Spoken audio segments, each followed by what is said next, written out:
Saya persilakan yang teman-teman mau bertanya. Assalamualaikum warahmatullahi wabarakatuh. Terima kasih Pak Ustadz beri kesempatan untuk bertanya. Pak Ustadz, kalau kita bicara puasa kan perintah puasa ini juga adalah perintah dari umat-umat terdahulu juga gitu kan. Bahkan kalau kita tahu juga mungkin agama lain juga ada perintah berpuasa juga ya Pak Ustadz ya. Artinya bahwa puasa ini adalah sesuatu yang pasti untuk mendekatkan diri, makanya ada perintah puasa. Nah, sementara kita mau menghadapi bulan Ramadan gitu kan. Tadi kan Pak Ustadz tadi bicara soal usia terus nih kita ya. Kita ini rata-rata usia 63 tahun ya Pak Ustadz. Artinya bahwa kita sudah pernah ketemu Ramadan 23 tahun gitu kan. Atau katakanlah kalau misalnya kita baru bisa belajar puasa di 7 tahun, berarti kita puasa 56 tahun Pak Ustadz. Ya kan? Tadi kan yang dipanggil tadi adalah ya ayyuhallazina amanu Ustadz. Oleh karena itu maksud saya pertanyaannya adalah ketika kita usia ini terus bertambah, bagaimana sih kita meningkatkan kualitasnya gitu, kualitas puasa kita, kualitas bagaimana dalam bulan Ramadan ini. Tentunya kualitas puasa misalnya seperti yang dikatakan oleh Imam Al-Ghazali Ustaz, kan katanya ada puasa umum, ada puasa khusus, ada puasa khusus dan khusus gitu kan. Siapa itu yang umum? Mungkin anak-anak barangkali gitu kan. Puasa itu siapa dan yang khusus siapa gitu kan. Artinya kita juga pengen sepanjang bertambahnya usia ini, pengen bagaimana kualitas puasa kita betul-betul yang terbaik gitu ya. Termasuk juga bulan Ramadan ini gitu kan. Apalagi tadi kalau Pak Ustadz bilang ada juga sebagian orang-orang lain ketika puasa datang, ya puasa lagi nih gitu kan. Ya bayar zakat lagi nih, ya apa namanya terawih lagi, kerja juga macam-macam gitu kan, ada kan berarti kan. Nah ini kan kita udah yakin gitu, udah kita tinggalkan, kita pengen meningkatkan juga keimanan kita gitu Ustaz. Jadi pertanyaannya tadi, bagaimana caranya meningkatkan kualitas puasa itu tadi dan meningkatkan bulan Ramadan ini sebagai bulan yang penuh berkah gitu ya, penuh ampunan tadi Ustaz. Baru Pak siapa namanya Pak? Pak Ihsan. Pak Ihsan. Alhamdulillah Pak Ihsan, ini pertanyaan sangat bagus dan bermanfaat buat saya juga pribadi. Jadi sebenarnya waktu tadi saya bicara itu sebenarnya nasihat buat diri saya juga. Allah alam, saya juga nggak tahu puasa yang sudah saya lakukan apakah diterima oleh Allah Subhanahu Wa Taala. Itu. Nah tadi saya selalu mengingatkan ke diri saya khususnya terus buat Bapak Ibu sekalian bahwa kalau kita melakukan satu ibadah kita mencontoh Rasulullah. Makanya ada hikmah. Kenapa perintah puasa itu diturunkan di bulan Rajab?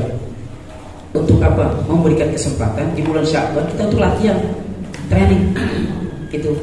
Saya mau nanya, Bapak Ibu sekalian, apakah yang bisa bawa mobil ya? Saya mau nanya, jujur, apakah kita lahir besar langsung bisa bawa mobil? Ayo, siapa? Saya minta cerita. Yang bisa bawa mobil, nggak latihan, nggak apa? Pokoknya umur 17 bisa gitu, ada nggak? Apa itu artinya? Ada latihan. Puasa pun Pak Ihsan demikian. Ya, puasa pun demikian. Ada latihan. Di mana latihannya? Di bulan Sya'ban. Ini Allah dan Rasul yang ngajarin. Kalau udah Allah dan Rasul yang ngajarin itu paten kan? Kalau puasa mati gini, puasa ini, puasa itu jangan dilakukan. Ini masalah definisi puasa ya. Puasa itu artinya ada dua, shaum dan siyam. Kalau shaum itu menahan. Menahan apa? Menahan macam-macam. Menahan kantuk itu shaum, puasa. Menahan tidak mau ngomong itu shaum. Pak, kok Bapak diam aja? Ya saya sedang shaum. Boleh nggak? Boleh. Di dalam surat Maryam, ya surat ke-19, Allah memerintahkan kepada Maryam untuk shaum, untuk puasa. Puasa untuk apa? Tidak ngomong. Karena orang-orang Bani Israel menuduh Maryam itu manusia penzina. Kok belum nikah bisa mengandung?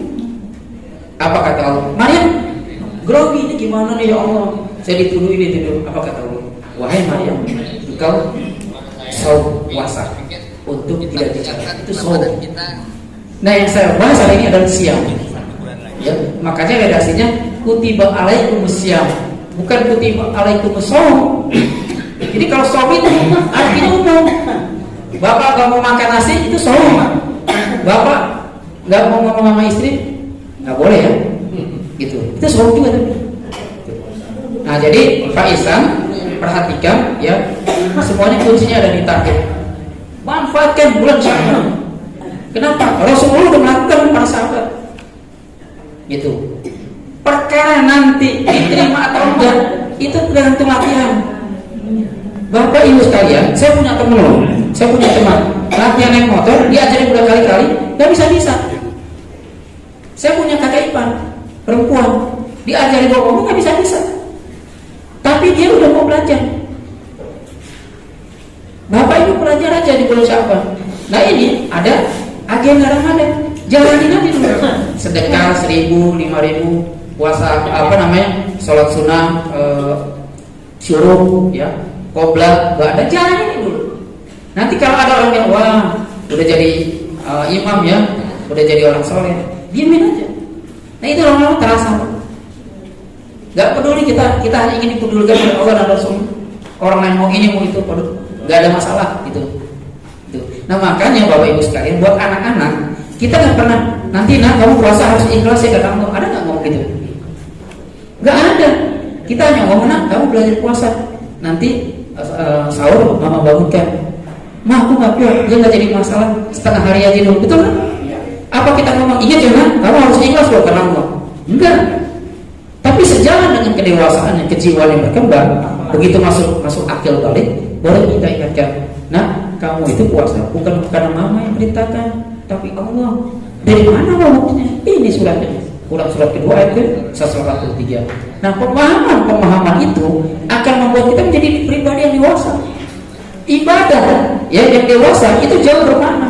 Dewasa itu maksudnya berdasarkan pemahaman. Tapi kalau misalnya kita sholat puasa hanya sekedar menang lapar menang haus, tapi mulut nggak dijaga, ya orang masih tersakiti, itu puasa abal-abal. Gak mungkin dosa orang itu terampuni, gak mungkin amalan dia terlipat gandakan. Jadi terhadap kegunaan Pak Ihsan saya bersyukur. Ya Pak Ihsan usianya berapa? 63. Ya berarti ada suatu periode angin segar, ingin satu perubahan. Anggap aja yang lalu nggak diterima, setuju ya? Kita mulai besok. Itu nggak tahu. Sama yang mengikuti daratin khairan yarah, sama yang mengikuti daratin syarran yarah. Ya, karena nanti sedikit apapun akan ditampilkan. Jadi sekali lagi Ramadan ini momentum buat kita. Jadi untuk menjawab itu tolong sahabat besok targetnya dimaksimalkan. Gitu ya. Silakan. Kita persiapkan Ramadan kita yang mungkin 1 bulan lagi. Silakan. Yang buat ibu-ibu.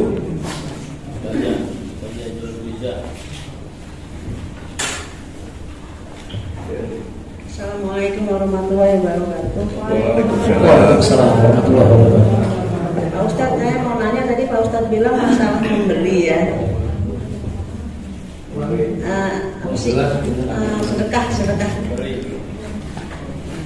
Ya, ini ada saya pengalaman sendiri sih, tapi bukan diri saya enggak. Jadi kalau kita memberi, kita berbagi itu kan ada rasa puas di hati, senang di hati gitu ya. Tapi ada kata saya sih, dia tuh berbagi tapi dia sendiri ngutang gitu loh. Tapi hatinya suka, dia senang, dia sudah ngasih orang, dia senang, tapi sebenarnya nanti dia kekurangan. Itu bagaimana gitu loh. Sampai gregetan juga ngeliatnya, saya bilang kamu tuh ngutang tapi dia ngasih orang mulu, saya bilang gitu loh. Itu gimana Pak Ustadz? Waalaikumsalam warahmatullahi wabarakatuh. Saya kembalikan ke hukum fikih Allah ini. Boleh tidak utang. Jadi utang itu boleh. Ya, yang nggak boleh kalau nggak bayar. Gitu. Karena utang itu al-wa'du dainun. Utang itu termasuk janji. Janji adalah utang. Gitu. Bayar sih potong gaji, cuman kita gregetan aja dia masih kurang kok yang ngasih orang, tapi yang utang mulu gitu loh. Karena kan kita yang dosa ya. Jadi saya kembali ke hukum awal asalnya dulu. Utang boleh nggak Bapak Ibu sekalian? Boleh, nggak dilarang. Yang nggak boleh juga nipu uang prestasi. Bapak yang nipu orang, terus uang nipunya itu sedekah, itu yang nggak boleh. Tapi kalau utang, ya dengan niat untuk membayar, sah-sahnya boleh. Ibu udah sering berulang kali umroh, tapi ada tetangga belum pernah umroh. Saya kepengen berangkatin umroh nih dengan grupnya Pak Anu itu. Pinjam ke teman kantorku, pinjam dong 30 juta, ada tetangga. Silakan begitu dapat umrah, dapat pahala umrah kan? Pahala umrah itu kan apa namanya? Surga kan? Nah, utang, urusannya utang piutang harus dibayar. Kalau nggak dibayar, itu akan dibawa nanti sampai ke akhirat. Nah, makanya Bapak Ibu sekalian, kalau punya utang, cerita ke anak. Anakku sekalian, ayah ibu punya utang 25.000, dulu pernah ngambil itu. Tolong ya, kalau ini dibayarkan. Saking pentingnya membayar utang, maka ingat kalau ada saudara kita yang meninggal, keluarga kita, orang tua kita, ingat gak di makam? Begitu kami dari keluarga Fulan yang pulang menyampaikan kepada Bapak Ibu sekalian, barangkali almarhumah selama ini ada sangkutan, tuh lihat, sangkutan yang utang, silakan hubungi kami. Apa tujuannya? Untuk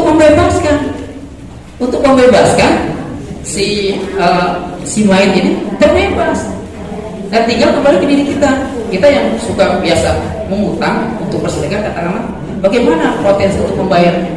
Jadi muamalah seperti itu ya ibu sekalian, nggak jadi masalah utang ya.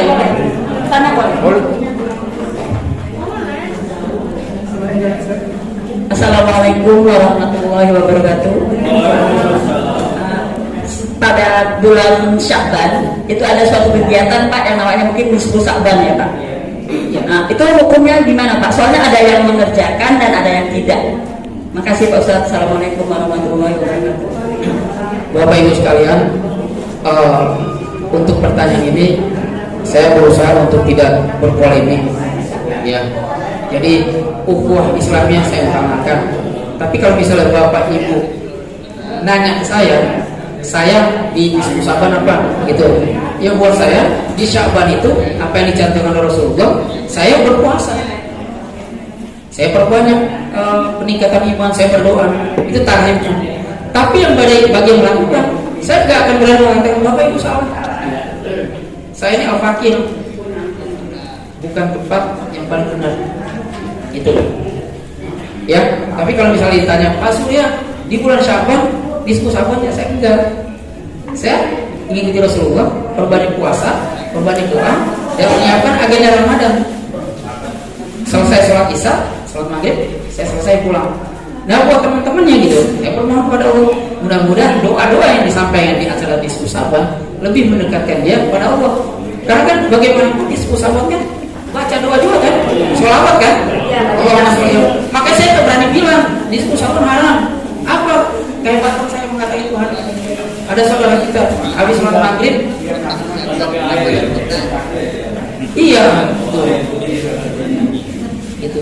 Ya jadi itu ya, ibu mau laksanakan apa? Kalau saya nggak berani bilang itu haram atau halal, tapi silakan.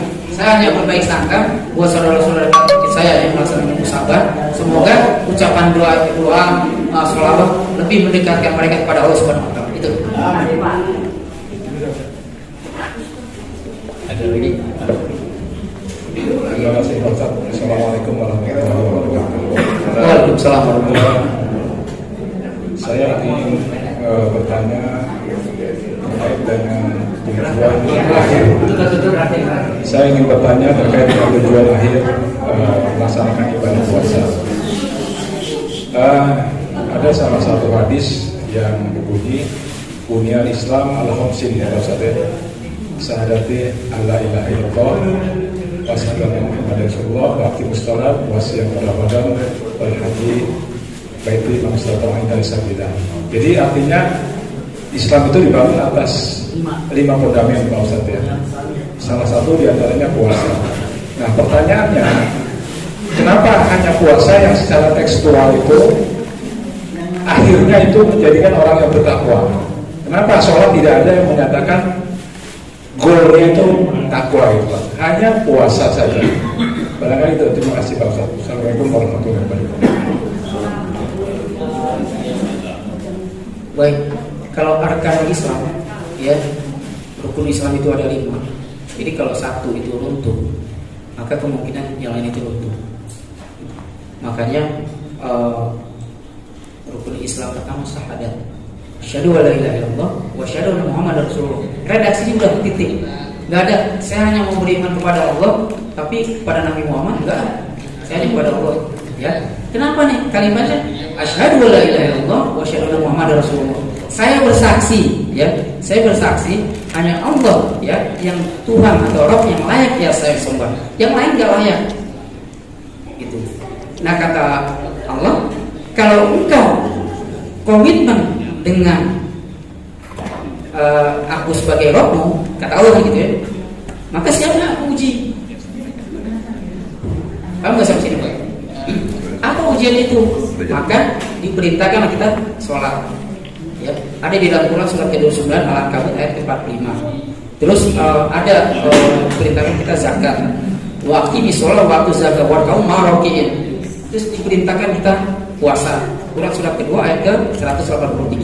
Kita diperintahkan haji dan umrah. Quran surat kedua ayat ke-196. Wa atimul hajja wal umrata lillah. Maka sempurnakan haji dan umrah karena Allah. Itu. Nah, semua itu terbentang di dalam Al-Quran. Terus bagaimana cara puasa? Bagaimana cara sholat? Bagaimana cara zakat? Maka komitmen pertama asyhadu an la ilaha illallah diikat oleh komitmen yang kedua wasyhadu anna Muhammadar Rasulullah, dan saya bersaksi bahwa Muhammad itu adalah utusan Allah yang tugasnya menyampaikan tugas-tugas kewahyuan. Maka kalau Allah memerintahkan sholat, gimana cara sholat? Oh, lihat Rasulullah. Kalau Allah memerintahkan puasa, bagaimana cara puasa? Lihat cara Rasulullah. Saking pentingnya mengikuti Rasulullah, maka langsung di dalam Quran surat ketiga ayat ke-31, ya, Ali Imran, qul in kuntum tuhibbunallah fattabi'uni. Hai Muhammad, katakan kepada hamba-Hambaku, jika kalian benar-benar mencintai Allah, maksudnya fattabi'uni, ikuti aku, maksudnya ikuti Rasulullah. Jadi buniyal Islam al-khamsin, Islam itu dibangun dari 5 perkara itu satu kesatuan. Gitu. Nah, dari semua itu ada kelebihan ibadahnya. Pertama, sholat, ya. Bainal abdi wa bainal kufri tarkul sholat. Perbedaan antara orang yang beriman dengan orang yang tidak beriman dilihat dari sholatnya. Bapak, ya, ibu, saya sholatnya asal-asalan. Itu disamakan dengan orang kafir, Bapak Ibu Saudara. Bukan saya ngomong. Sholat lihat kesana kemari, begitu takbir Allah Akbar, ibu-ibu, aduh, ntar masak apa ya? Anak kita beli ini dulu kan, nanti mau beli somai. Bapak juga gitu, begitu takbir, waduh, ini komisi yang 10% penjualan tanah udah jadi nggak hari ini? Bagaimana mungkin? Sholat itu arti terhubung. Sholat itu arti terhubung pada Allah. Bagaimana mungkin kita lagi sholat nggak terhubung pada Allah? Kalau nggak terhubung pada Allah, kita dinilai sebagai orang kafir. Tapi saya kan nggak berani ngomong di luar seperti ini, karena kata kafir ini kan sekarang lagi ramai. Iya, ada non muslim nggak mau, dia maunya disebut non muslim, nggak boleh kafir. Di dalam Islam, di dalam Al-Quran nggak ada. Di luar Islam itu namanya kafir. Nah itu dibikin seakan-akan lebih santun non muslim. Itu. Jadi Bapak Ibu sekalian, termasuk saya, kalau nggak benar sholatnya, bainal abdi wa bainal kufri tarkul sholat. Perbedaan antara orang yang sholat dengan orang kafir, lihat aja sholatnya. Berarti kalau urusan sholat kita bisa dicap sebagai kafir. Terus yang kedua, haji misalnya, ya. Al-hajjah mabrurun wa sya'yan maskurun laisa lahu jazaa'ul ilal jannah. Haji yang diterima, ya, umroh yang diterima, enggak ada pantas balasannya kecuali, ya, surga. Antara haji atau umroh dengan umroh, maka dihapuskan dosa-dosanya di tahun-tahun yang lalu. Nah, jadi untuk urusan haji dia dijanjikan masuk surga. Gitu. Puasa, la'allakum tattaqun, ya. Betul kan? Kutiba alaikumusiyam kama kutiba alal ladzina min qablikum la'allakum tattaqun. Jadi siapa yang berpuasa di bulan Ramadan, puasa yang benar. Puasa yang iman dan waktu sama. Sekali lagi, bukan puasanya menahan lapar dan haus. Itu puasa anak-anak. Puasa apa abang? Gak ada itu dapat. Nah, kalau puasa yang benar, ya, maka dia dikelompokkan menjadi orang la'allakum tattaqun. Nah, orang-orang bertakwa itu apa ciri-cirinya? Ada di dalam Quran surat 3 ayat ke-133 Al-Imran itu. Ya, dia bersedekah baik dalam keadaan terang-terangan maupun sembunyi-sembunyi. Dia akan ditempatkan di dalam surga yang seluas langit dan bumi. Itu. Nah, bagaimana kita pemahamannya tentang arkanul Islam ini utuh, Bapak Ibu sekalian? Ada yang pernah bertanya begini ke saya, Pak Surya, saya udah naik haji nih, umroh. Kan kata janji masuk surga. Iya betul. Kalau gitu, saya nggak perlu sholat dong. Saya nggak perlu puasa. Saya nggak perlu zakat. Kenapa? Saya gitu. Karena kan saya udah haji. Katanya janjinya haji itu surga. Laisa lahu jazaa'ul jannah. Pertanyaannya adalah benar yang hajinya dia? Gak mungkin Bapak Ibu sekalian, orang yang gak rajin bersedekah, sholatnya asal-asalan, terus lagi sering membicarakan kejelekan orang lain, lisannya gak dijaga, tiba-tiba hajinya mabrur. Nah jadi kesimpulannya, arkanul Islam itu, bunyial Islam ala khamsin itu kait mengait Bapak Ibu sekalian. Gak mungkin ada orang yang sholatnya benar, puasanya gak benar. Ada nggak sholatnya khusyuk benar, tapi gini ada puasa apa? Gitu. Makanya setiap ibadah mahdo yang diperintahkan oleh Allah di dalam rukun Islam itu ikuti petunjuknya. Sholat bagaimana Rasulullah sholat, puasa bagaimana Rasulullah puasa. Jadi memang kita untuk diminta tidak parsial. Itu bahaya nanti. Begitu nanti ada orang yang cukup sholat aja, saya udah seorang muslim, yang lain nggak perlu. Itu Pak ya? Gitu. Baik. Cukup ya? Baik. Ustaz, nanti sebelum ditutup kita minta doa teman kita yang sakit. Ya, saya. Terima kasih. Assalamualaikum warahmatullahi wabarakatuh. Kita tahu semua, seperti Ustaz tadi sampaikan bahwa bulan puasa Ramadan yang tertinggal harus dibayar. Katakanlah kita masa kembali mulai 10 tahun, usia 10 tahun, katakan 7 tahun sudah dilatih, 10 tahun kan sudah wajib kita. Saya yakin lah, saya selama 10 tahun sampai katakanlah sekarang kan ada puasa Ramadan yang apalagi waktu masa SD, SMP, kan puasanya mungkin sekedar saja kan gitu. Nah itu bagaimana? Haruskah dikodok? Ya memang dari usia 10 sampai sekarang 60 mungkin berapa puluh tahun kita tidak puasa secara tertib. Tapi kita ada niat untuk mengkodok sampai ajal kita. Nah, itu kira-kira bagaimana? Terima kasih. Wassalamualaikum warahmatullahi wabarakatuh. Jadi puasa itu sendiri lihat kondisinya.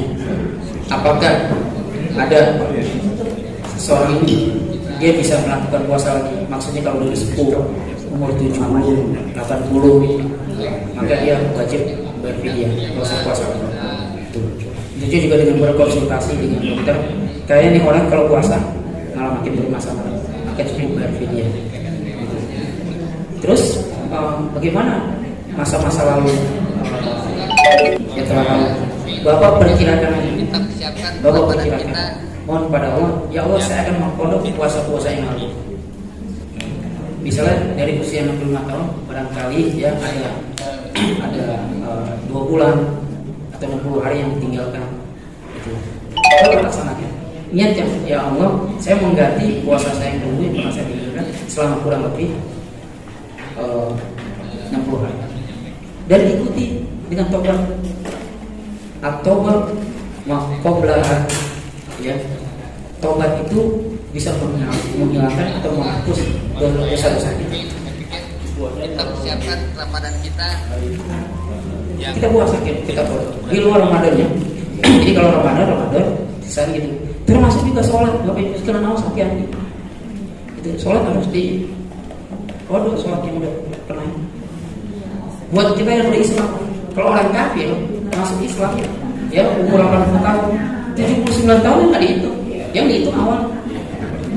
Kita kembali ke ayat awalan mu'amil, ya tazakkaru fihi. Bukankah udah cukupkan umur usia supaya kau bisa melakukan satu perbuatan? Kok nggak dijalankan? Itu. Bismillah, pelan-pelan aja. Itu. Selama kita niatnya kuat untuk membayar utang puasa itu, Allah akan mengganti. Gitu. Tapi yang lebih penting, yang puasa tahun lalu nih, masih ada nggak utang Bapak Ibu sekalian?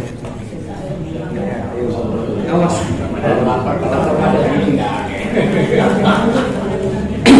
Oke ya. Sebagai penutup, saya ingatkan sekali lagi ya Bapak Ibu sekalian, takhir Ramadan, tinggal 2 hari lagi masuk Syaban. perbanyak doa yang udah ada. Yang kedua perbanyak sholat sunnah. Terus buat agenda Ramadan udah saya buatkan, tinggal dibagikan. Nah satu orang rumah bisa difotokopi. Jadi kalau di rumah ada 5, salah satu ini buat satu, bukan buat rame-rame. Itu ya buat checklist. Gitu. Udah, Bismillah. Mudah-mudahan Ramadan tahun ini menjadi Ramadan yang baik. Setiap Ramadan yang kita tidak cukup dengan amin. Baik, Bapak Ibu sekalian, marilah kita sama-sama berdoa. Halo.